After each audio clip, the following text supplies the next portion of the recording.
Halo semuanya, kembali lagi di Bebisik Channel. Belajar biologi semakin asik tentunya bersama Kak Edi.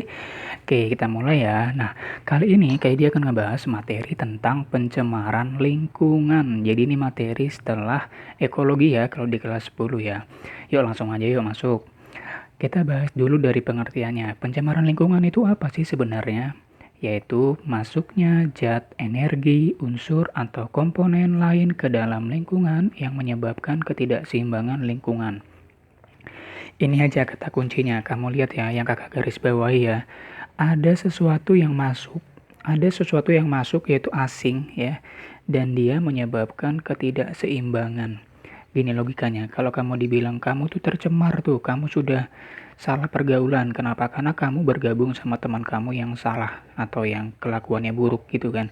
Sama dengan ini, kenapa dibilang pencemaran lingkungan? Karena lingkungannya tercemar. Tercemar itu ternodai gara-gara ada sesuatu yang masuk dan yang masuk itu jahat atau buruk dan menyebabkan ketidakseimbangan di dalamnya. Itu namanya pencemaran, oke? Lalu di sini ada namanya dibilang polutan. Apalagi Kak polutan itu? Kalau polutan itu adalah bahan atau penyebabnya. Yang menyebabkan pencemaran siapa? Ya ini polutan penyebab. Polutan adalah penyebab pencemaran. Terjadinya pencemar lingkungan gara-gara ada polutan. Kayak gitu ya. Oke, kakak ulangi lagi. Polutan itu adalah penyebabnya. Penyebab yang menyebabkan. Penyebab terjadinya pencemaran ya. Gara-gara ada polutan maka terjadilah pencemaran lingkungan gitu ya. Next, lingkungan tercemar. Kok dikatakan lingkungan itu tercemar jika ada indikatornya ya kan? Indikatornya adalah ini. Kadar polutannya itu tinggi banget. Atau melebihi ambang batas. Jadi kalau ibaratnya dikasih batas segini ya, kalau lewat maka udah dikatakan dia itu adalah tercemar. Ibaratnya kalau kamu lihat indikator banjir kan jika ketinggian segini gitu kan. Kalau lewat maka dikatakan harus waspada berapa? 1, 2, atau 3 gitu kan ya. Nah, gara-gara kadar polutan tinggi ini bisa menyebabkan yang namanya daya dukung lingkungan akan semakin turun. Makhluk hidup juga akan mengalami gangguan atau terganggu. Nah, gitu ya. Berdasarkan zat pencemarnya dibagi lagi menjadi 3, yaitu pencemaran kimiawi, fisika, dan biologis. Kalau kimia berarti dia ngomongin zat kimia ya. Kalau kita bilang zat kimia itu dibagi 2 sebenarnya. Ada yang dikatakan zat organik, ada yang dikatakan zat anorganik. Nah, itu dia kalau yang kimiawi. Kalau fisika itu ngomongin yang ini nih. Pernah belajar wujud zat waktu kelas 7 SMP ya kan? Ada padat, ada cair, ada gas, ya kan? Untuk yang padat, biasanya kamu lihat ini bisa berupa sampah ya, sampah-sampah plastik atau sampah padatan ya.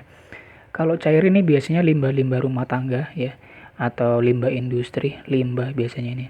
Kalau gas kamu udah tahu kayak misal asap ya, asap kendaraan, asap motor, asap pabrik ya. Nah, itu dia kalau yang fisika. Kalau yang pencemaran biologis, biasanya dia ngomongin tentang yang namanya oleh makhluk hidup. Ini ngomongin makhluk biologis. Berarti ngomongin yang namanya makhluk hidup. Biasanya bukan makhluk hidup yang besar, tapi makhluk hidup yang kecil. Jadi kita ngomongnya makhluk hidup yang kecil, yaitu kita bilang mikroorganisme. Nah, mikroorganisme ini banyak ya. Kalau kamu belajar dulu waktu sebelumnya, di bab sebelumnya ada namanya protista, ya kan? Ada protista, ada apa lagi?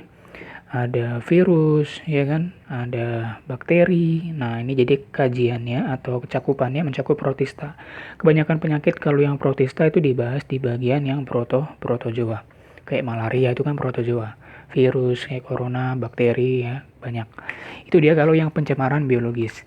Nah, beda lagi dengan yang dikatakan oleh WHO ya. Badan WHO mengatakan bahwa tingkat pencemaran itu dikategorikan berdasarkan berapa kadar bahan pencemarnya dan lamanya berapa. Karena semakin lama dia tercemar dengan polutan, otomatis akan menyebabkan beberapa hal.